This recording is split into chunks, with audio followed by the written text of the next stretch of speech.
જય શ્રી કૃષ્ણ આનુબેન. તો આનુબેન જમવા બેસી ગયા છે, અમારે સાથે હિયાબેન છે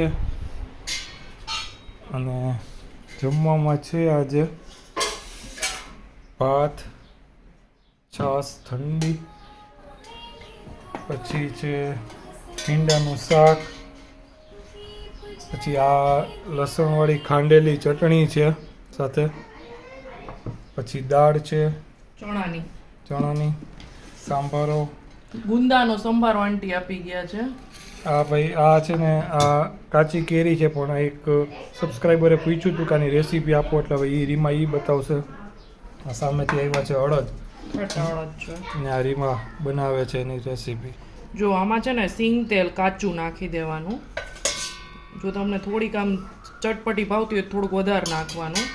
ભૂક્કો, પછી આ તૈયાર અથાણાનો જે મસાલો આવે ને અવેજ કહેતા હોય એ નાખી દેવાનું. પછી આને સરખી મિક્સ કરી દેવાની.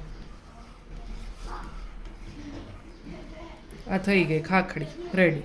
ઓકે, તો અમારા જે આ સબસ્ક્રાઈબર હતા એના માટે ખાસ રેસીપી હતી.